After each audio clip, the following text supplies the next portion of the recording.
بسم اللہ الرحمن الرحیم۔ حضرت شیخ الحدیث مولانا ذکریہ کاندیلوی رحمۃ اللہ علیہ کی سوانح عمری ہے آپ بیتی کے نام سے، اس کو انشاءاللہ آج سے شروع کریں گے، اور اس کتاب کی تالیف کے حوالے سے کچھ ضروری باتیں حضرت ڈاکٹر شیر حسن صاحب بیان فرمائیں گے، تو پہلے وہ سنتے۔ اعوذ باللہ من الشیطان الرجیم، بسم اللہ الرحمن الرحیم۔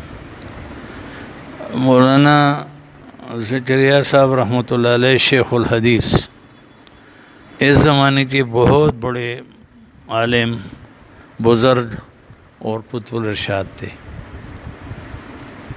اکثر لوگوں کے ذہن میں جب ہم یا کوئی پڑھتا ہے پرانے بزرگوں کے حالات تو کہتے ہیں کہ وہ زمانہ ایسا تھا، اس زمانے میں قوا زیادہ تھے اور وہ جو تھے ماحول ایسا تھا۔ اس زمانے میں جو ہے دینی زندگی گزارنا اور اس پہ چلنا اور اس پہ کمال حاصل کرنا مشکل ہے۔ مولانا ذکریہ صاحب رحمۃ اللہ علیہ کی پیدائش 1898 ہے۔ اچھا، یہاں پر 1315 یہ تو ہجری کا نا 1898 ہے، اور ان کی وفات جو ہے 1982 ہے۔ خاندان جو ہے وہاں پیدا ہوئے تھے، اور یہ پورا خاندان جو تھا بقول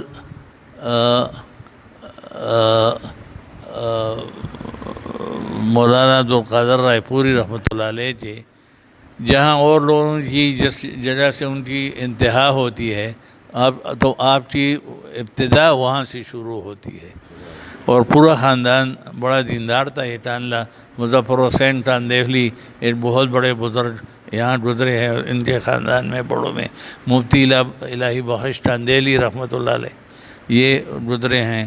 یہ تانلا جو ہے یہ سہارنپور اور دہلی کے درمیان ہے، بڑا مردم خیر سے۔ ان کا ایک دنیائی لحاظ سے بھی ان کے خاندان کے علی گڑھ وغیرہ میں بہت جو ہے نہیں پڑھ چکے ہیں، اور جس میں ایک علمی حافظ نام بھول گیا مجھے، اسلامی کالج میں بھی میتھمیٹکس کے پروفیسر رہے ہیں۔ نام کہیں بھول جائے گا، مجھ سے نام بھول جاتے ہیں۔ ان پر بھی بہت کوشش کی گئی تھی کہ علی گڑھ میں داخل کیا جائے، لیکن ان کے والد صاحب جو تھے مولانا یحییٰ صاحب، وہ مولانا رشید احمد گنگوہی کے خاص الخاص خادم تھے، اور وہاں ہی رہتے تھے۔ خانقاہ کا سارا انتظام جو ہے ان کے ذمہ تھا۔ آخر عمر میں رشید احمد گنگوہی رحمۃ اللہ علیہ جو ہے آخری 4-5 سال میں نابینا ہو گئے تھے۔ اب خطوط کا جواب اور مسائل کا یہ سارا مولانا یحییٰ صاحب، یہ گنگوہ اس کا وطن نشانی بن گیا تھا، اور خلافت پر ان کو مولانا خلیل احمد صاحب رحمۃ اللہ علیہ نے دی تھی۔ مولانا گنگوہی صاحب نے خلافت نہیں دی تھی مولانا یحییٰ صاحب کو۔ یحییٰ صاحب کو۔ ان کے چھوٹے بھائی تھے مولانا الیاس صاحب، جنہوں نے تبلیغ کا کام جو ہے سارا پوری دنیا میں جو ہلچل مچائی ہے، جہاں آسٹریلیا جائے، امریکہ جائے، ساؤتھ افریقہ جائے، وہاں پر تبلیغی جماعت رہے، اور لاکھوں نہیں میں کروڑوں لوگوں کی اللہ نے اصلاح کر لی۔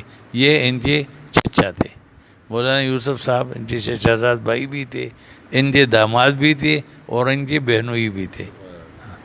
مولانا اس کا جو ہے یہ سہارنپور میں مولانا یوسف صاحب اور مولانا انعام صاحب، انعام الحسن صاحب جو بعد میں اس کے تبلیغ کے امیر ہو گئے، یہ سہارنپور میں پڑھتے تھے۔ ایک دن ان کو ڈر میں لے آئے اور بیوی سے کہا کہ ان کے نکاح پڑھنا ہے۔ کہتے ہیں نعت کٹتی ہے کسی کو، اب بچوں کے لیے کوئی جوڑا کپڑے تو بنا دیتے، اس نے کہا تمہاری ٹٹی تھی، دیکھو میری نعت تو نہیں چڑھی۔ اس پہ کہتے ہیں کہ لوگوں نے وہ حوالہ کر دیا کہ بمبئی کے سیٹ کے بیٹوں کو بیٹیاں نہیں بنا۔ ان کی جو پہلی بیوی مر گئی سن 47 میں رمضان میں، مولانا یوسف صاحب کی، پھر انہوں نے زور ڈالا کہ نکاح کرو۔ آخر اس نے کہا اگر کرنا بھی ہے تو تمہارے ہاں کرنا ہے، تو مولانا جو ہے حضرت شیخ الحدیث صاحب کی دوسری بیٹی کے ساتھ نکاح کر لی، اور مولانا اس کا جو شیخ الحدیث صاحب کی جب پہلی بیوی فوت ہو گئی تو دوسری بیوی مولانا الیاس رحمۃ اللہ علیہ کی بیٹی مولانا یوسف صاحب کی بہن سے شادی کر لی۔ تو مولانا یوسف صاحب اس کا داماد بھی تھا، بہنوئی بھی تھا، چچا زاد بھائی بھی تھا۔ کہ وہ آنکھ کے آپریشن کا ہاں اب بات یہ ہے کہ یہ لوگ 8 منٹ کی حفاظت کرتے ہیں کہ کوئی 8 منٹ بھی خالی نہیں ہو جائے. تو آنکھ آپریشن کیا تھا اس زمانے میں، یہ تو اور کام نہیں کر سکتے تھے، تو یہ آپ بیتی املا کرائیے. ان کا یہ باقاعدہ روزانہ کی ڈائری لکھتا تھا، اور اس میں جتنی بھی یہ مولانا علی میاں صاحب کی یا مولانا منظور صاحب کی یا جتنی بھی بزرگوں کے حالات، خاص کر تاریخ وغیرہ، کب فوت ہوا، کب فارغ ہوا مدرسے سے، یہ سب ان سے پوچھتے تھے. یہ اپنے ڈائری میں اس قسم کی چیزوں کو لاتے تھے. ایک عجیب ان کی یہ تھی کہ سہارنپور میں جس مدرسے میں کوئی طالب علم مر جاتا تھا غسل کے لے جاتے تھے. یہ غسل ٹان دیتے تھے پورے سہارنپور میں، یا ہو سکتا ہے آس پاس کے دیہات میں بھی دیا ہو. اور ان کا جو ہے جو حجرہ تھا یا مہمان خانہ تھا، حالانکہ بہت بڑے بڑے لوگ، اور اس سے یہ بالکل وہ صحابہ کا طرز رکھتا ہے. 5 مرلے کا غالباً جگہ ہوتی، 5 یا 6، زیادہ 6 یا 7 مرلے. شمال کی طرف ایک کچا کمرہ تھا، اس کے پھر صحن تھا، اور صحن کے سامنے جنوب کی طرف ایک برآمدہ تھا، اس پہ ایک چبوترا تھا. اسی چبوترے پہ میں نے ایک رات گزاری تھی. ہاں، اور یہ سادہ کمرہ، ایک اس کا دروازہ. یہ 86 میں. اچھا، تو وہ سارے بڑے بڑے مہمان اس میں آتے تھے. مولانا حسین احمد مدنی رحمۃ اللہ علیہ، وہ جب بھی آتے تار دیتے تھے. کہتے ہیں کہ 47 کے فسادات کے زمانے میں بھی جو ہے سر ہتھیلی پہ رکھ کے رچا ٹرکے میں اسٹیشن جاتا تھا، یا ٹانڈا ٹرکے ان کو لانے کے لیے، کیونکہ کبھی 2 بجے گاڑی آتی تھی. وہ ان کے مولانا حسین احمد صاحب کے سفر بہت زیادہ ہوتے تھے. تو اور ان کے دادا تھے مولانا اسماعیل صاحب، جو آج کل تبلیغی مرکز ہے. یہ مسجد تھی، بنگلہ والی مسجد کہتی تھی اس میں، دہلی میں. تو وہ وہاں پڑھاتے تھے. پھر اس کے بعد یہ میواتیوں کو، اس کے بعد پھر اس کا ایک بڑا وہ تھا، چچا تھا مولانا یحییٰ محمد، وہ وہاں بیٹھ گئے اس مسجد میں دہلی میں. اس کے وفات کے بعد پھر مولانا الیاس رحمۃ اللہ پڑھاتے تھے، کرتے تھے. وہ ٹائم جب ان کو تسلی کے مطابق نہیں ہوا، پھر تبلیغ سے ٹائم شروع کیا، اور وہیں بنگلہ والی مسجد ہندوستان کی تبلیغی مرکز ہو گئی. تو یہ آپریشن آن کا کیا تھا. اب تو آپریشن انسان جا لیتا ہے 1 گھنٹے میں اسی وقت ڈر آ جاتا ہے. پہلے ہفتے جو ہے پٹیا. تو یہ سارا اب بیتی انہوں نے اس زمانے میں املا کروائی ہے کہ وقت ضائع نہ ہو جائے. اور بہت عجیب باتیں ہیں، اور اس میں ہمارے لیے بہت بڑا جو ہے ہمارے لیے نمونہ ہے کہ اس زمانے میں بھی یہ ہو سکتا تھا. اس کے کپڑوں کا جو سوٹ کیس تھا کپڑوں کا، تو وہ یہ پہلے کھجور جو ہوتے تھے اکثر جو پانی کی جہاز میں آتے تھے، تو یہ دیٹا جو ٹین ہوتا تھا، کنستر ہوتا تھا، وہ بھر کے پھر اس کے اوپر وہ لگا دیتے چابڑی، اور اس کو اچھی طرح بند کر کے. تو وہ کنستر جو ہے اس کے لیے سر بنایا تھا، کپڑے اس میں ہوتے تھے. اور بعض وقت تو یہ ہوتے تھے کہ نئے کپڑوں پہ بڑے غصہ ہوتے تھے کہ صرف کپڑوں کی مقصد تو یہ ہے کہ گرمی سردی سے انسان بچ جائے اور جو ہے ستر ہو. تو اس لحاظ سے 2 قمیص ہوتی تھی، اور سارا جو ہے بعض وقت پورا گرمیوں سردیوں کا موسم ایک ہی جوڑے میں گزارا ہے. تو عجیب واقعات ہے.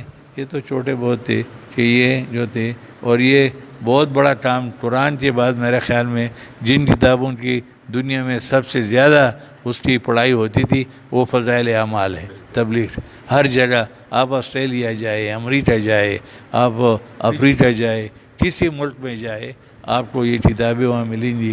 کئی زبانوں میں ترجمہ ہوا ہے. اور ماشاءاللہ تصنیف و تعلیب بھی اچھی، حافظ بھی تھے. اور در والیاں جتنی بھی بچے بیٹھے تھے سب حافظ تھے.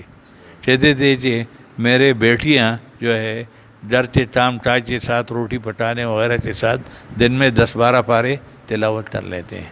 تو باقی واقعات تو جو چند باتیں یہی تھے کہ ہمارے لیے اس زمانے میں بھی یہ نمونہ ہے کہ انسان اگر ٹرنا چاہے تو ٹر سکتا ہے، ورنہ تیرا ہی دل نہ چاہے تو باتیں ہزار ہیں. بسم اللہ الرحمن الرحیم. تو صفحہ نمبر 23 سے ہم آج آغاز کریں گے. اس سے پہلے بھی کچھ باتیں ہیں لیکن وہ ہم چونکہ وہ اس میں اضافے کے طور پر ہیں تو وہ ہم پھر جب یہ آپ بیتی ختم کر لیں تو آخر میں پھر اس کو بیان کر دیں گے. بسم اللہ الرحمن الرحیم. اس ناکارہ کی پیدائش 11 رمضان المبارک 1315 ہجری کی شب میں رات کو 11 بجے تراویح کے بعد ہوئی اور یہ 1898 عیسوی تھا. جیسا کہ معروف ہے. یہ پیدا ہوا تو مولانا اسماعیل صاحب نے کہا کہ میرا جانشین آ گیا. ان کے دادا جو تھے وہ بھی سن 98 میں پھر اس کے بعد فوت ہو گئے. جیسا کہ معروف ہے اس سیاہکار کا نسب نامہ ماں اپنی ساری شاخوں اور سارے شجر خاندان کے میری تاریخ کبیر میں بہت مفصل مشرح موجود ہے، مگر 30 برس سے پہلے کے تو سارے بچے کچے اس میں موجود ہوں گے. اس کے بعد کچھ مشاغل اور کچھ آنکھوں کی مجبوری سے اب 20-25 سال سے اس کا سلسلہ چھوٹ گیا، ورنہ وہ بہت مفصل ہے. کوئی دیکھنا چاہے تو شوق سے دیکھ لے. نیز اس کا کچھ حصہ حالات مشائخ کاندلہ میں مولوی احتشام صاحب بھی شائع کر چکے ہیں. بہت مشہور ہے خلفاء میں. 2.5 برس کی عمر میں یہ ناکارہ کاندلہ رہا. کاندلہ اس گاؤں کا نام تھا. سنا ہے کہ اس قدر نالائق تھا کہ میرا کھیل توڑ پھوڑ تھا. میری نانی میرے لیے بہت سے برتن، ڈول، چھوٹی چھوٹی مٹی کی پیالیاں جو اس زمانے میں بہت کثرت سے کمہاریاں بنایا کرتی تھی اور گھروں میں بچوں کے کھیلنے کے واسطے قیمتاً دے جایا کرتی تھی. جس مکان میں اس ناکارہ کی پیدائش ہوئی تھی اس میں ایک چبوترا بہت اونچا تھا جو اب تک خوب یاد ہے. یہ ناکارہ اس چبوترے کے اوپر بیٹھ کر ان پیالیوں اور ڈول وغیرہ کو زور سے نیچے پھینکتا اور جب وہ ٹوٹ جاتی تو بہت خوب خوش ہوتا اور جب نہ ٹوٹتی تو بچوں کی طرح نیچے اتر کر بڑی مشقت سے اس کو اوپر لے جا کر پھر نیچے پھینکتا. سنا ہے کہ میری والدہ نور اللہ مرقدہا میری اس ناپاک حرکت پر مجھے ڈانٹا کرتی تو میری نانی مرحومہ میری والدہ پر خفا ہوتی کہ میری زندگی میں اگر تو نے میرے بچے کو کچھ کہا تو تیری خیر نہیں. جب اس کا دل برتن توڑ کر خوش ہوتا ہے تو مجھے اس کی خوشی چاہیے. 2.5 برس کی عمر میں گنگوہ حاضری ہوئی تو وہاں حضرت قطب عالم رشید احمد گنگوہی قدس سرہ کے سب خدام کے یہاں والد صاحب نور اللہ مرقدہ کی وجہ سے لاڈ ہی لاڈ اور پیار تھا. والد صاحب سے یہاں مراد مولانا یحییٰ صاحب ہیں. یہ منظر تو مجھے اب تک یاد ہے کہ حضرت شیخ الاسلام مدنی نور اللہ مرقدہ کے بڑے بھائی، یہ حسین احمد مدنی مراد ہے یہاں نہیں، کہ بڑے بھائی مولانا سید احمد صاحب اس سیاہکار کو اپنی گردن پر دن بھر بٹھایا رکھتے. ایک ٹانگ سینے کی کہ ایک طرف، دوسری ٹانگ دوسری طرف لٹکائے ہوئے میں گردن پر سوار رہتا. وہ اسی حالت میں اپنے کام میں مشغول رہتے. بازار جاتے یا کسی اور کام کو جاتے تب بھی میں ان کی گردن پر سوار رہتا. نماز کے وقت البتہ اتار دیتے. حضرت مولانا سید احمد صاحب نور اللہ مرقدہ 1320 ہجری میں گنگوہ حاضر ہوئے.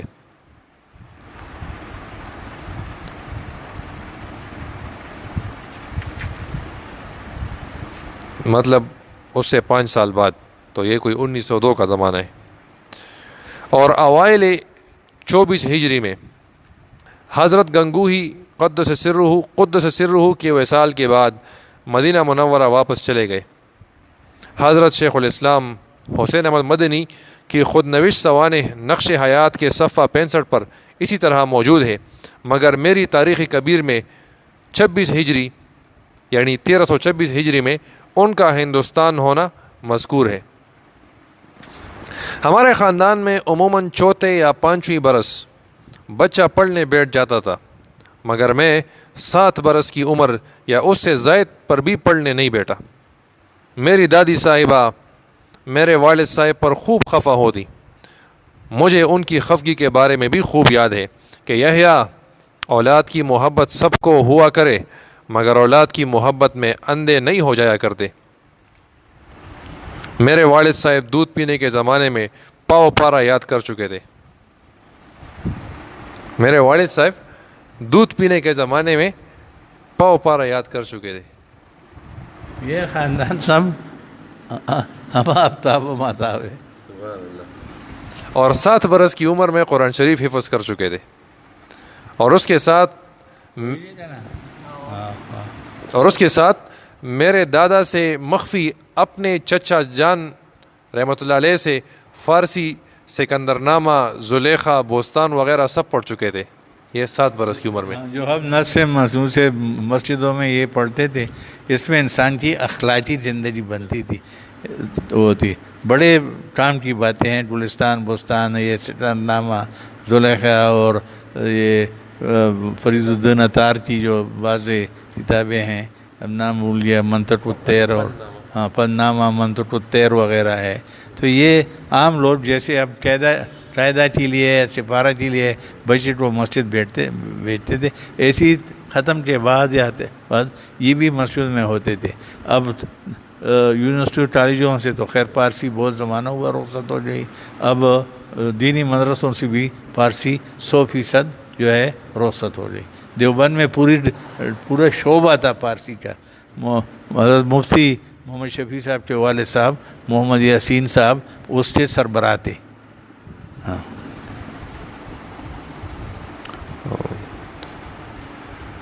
اور یہ جو مستوی مولانا روم جو جیسے کہتے ہیں یہ قرآن در زبان پہلوی، اور کون سمجھتا ہے اس کو، کون جانتا ہے؟ یہ اس میں گلستان اور بوستان کو یورپ والے بھی جو ویسٹ والے وزڈم آف دا ایسٹ کے نام سے جانتے ہیں، دانش مشرق کے نام سے۔ عجیب کتاب۔ وہ ہمارے ایک صاحب کہتے ہیں کہ آج کل کے اسکول کے بچوں کو وہ سنڈریلا کہانی پڑھائی جاتی ہے کہ مولانا صاحب اس کو گلستان جان اور بوستان جان کہتے تھے۔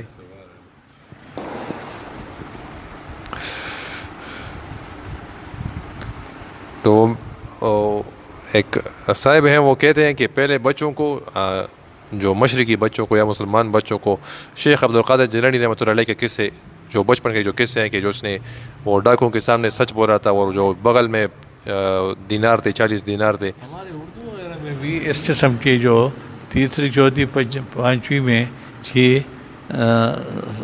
یہ اس قسم کی باتیں ہوتی تھی۔ ایک پشتو تھی ہمارے تیسری کلاس میں، اس میں بھی بہت یہ موتا کا اور صحابہ کا اور حضرت عمر کا اور اس قسم کی اس میں باتیں ہوتی تھی۔ اس کتاب کا نام بھی دین و دنیا تھا۔ پشتوں بھی پڑھتے تھے تیسری میں۔ تو کہتے ہیں کہ وہ صاحب کہتے ہیں کہ موجودہ دور کے ایک دانشور ہیں، وہ کہتے ہیں کہ آج کل اسکول کے بچوں کو یہ سنڈریلا کہانی پڑھی جاتی ہے۔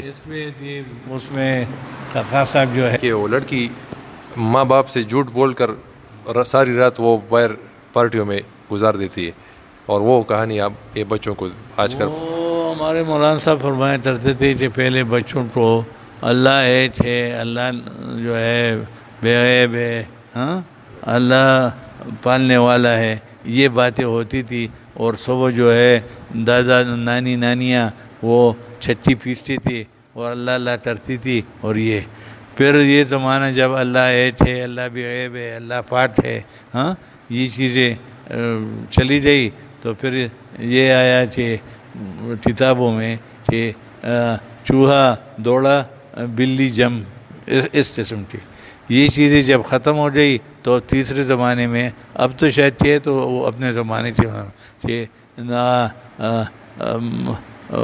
بابا سنگنگ، ممی ڈانسنگ، بابا سنگنگ، اب یہ صبح، ہاں، سارے کارٹون جو ہے صبح سویرے سوئے ہوتے ہیں اور رضائی کے اندر ہی کارٹونیں دیکھتے ہیں۔ اور یہ میرے کچھ رشتہ دار ہے 4-5 سال کا ہے، سارا دن وہ اس پہ لگا ہوتا ہے، یہ موبائل پہ. میرے والد صاحب دودھ پینے کے زمانے میں پاؤ پارا یاد کر چکے تھے اور 7 برس کی عمر میں قرآن شریف حفظ کر چکے تھے، اور اس کے ساتھ میرے دادا سے مخفی اپنے چچا جان سے فارسی سکندر نامہ، زلیخا، بوستان وغیرہ سب پڑھ چکے تھے. اور میرے دادا صاحب نے ان کو 7 برس کی عمر میں یوں کہہ دیا تھا کہ ایک قرآن روز پڑھ لیا کرو، باقی سارے دن چھٹی. ایک قرآن روز پڑھ لیا کرو، باقی سارے دن چھٹی. 6 ماہ کے بعد عربی شروع کروا دیں گے.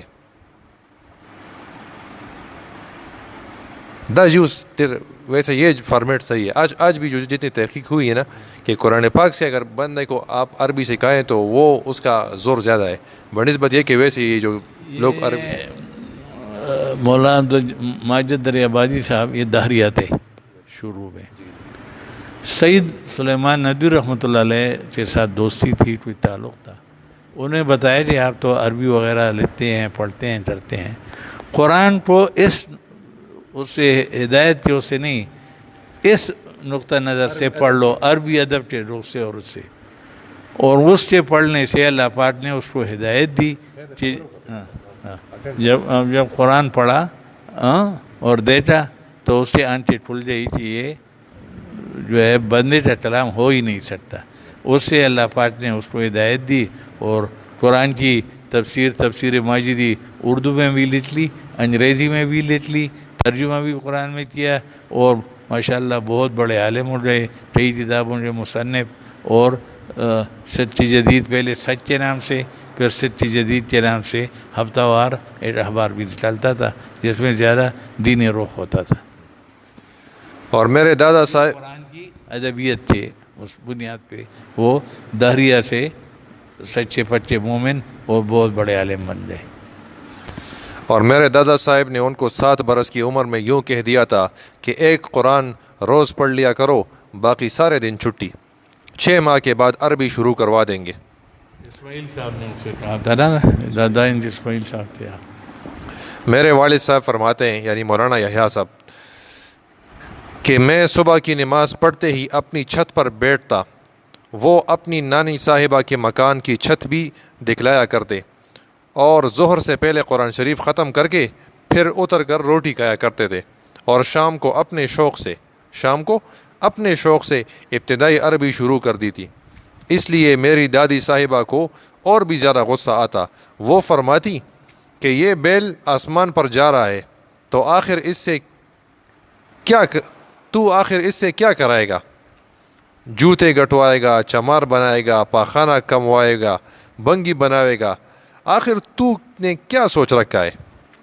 ان کی شدید خفگی مجھے خوب یاد ہے.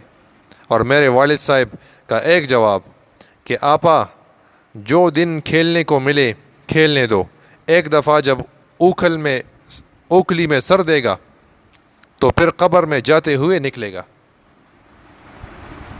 اوکل میرا خیال میں یہ جو جانی ہوتی ہے نا، اس کا جب بیل اس میں وہ ڈرتے ہیں، وہی پہلے یہ تیل کی ڈانیاں ہوتے تھے نا، اب تو مشینیں لوڈ ڈروں پہ اپنے سرسوں ہوتی تھی، سرسوں لے جاتے تھے ہو. تو وہ میرے نزدیک تو یہی ہے.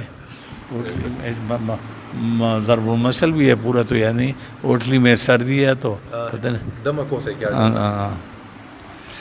اس جواب پر دادی بہت ناراض ہوتی کہ آخر اوکل میں سر دینے کا کوئی وقت آئے گا بھی یا مرنے کے بعد آئے گا.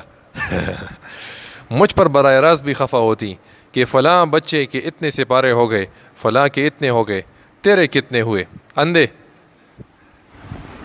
ان کی جو ہے آپس میں جو تھا وہ بھی جو لالچ اور ہرس اور ان چیزوں میں یہ نہیں کہ پلانے کا بیٹا جو ہے وہ چوتھی میں ہو گیا، وہ 5ویں میں ہو گیا، ہاں اس کے پاس موبائل ہے، یہ ہے وہ ہے، ہاں یہاں جو پلانے کا بچہ اتنے پارے یاد جائے. یہ عورتوں کی اس زمانے کی، یہ خاندان پورا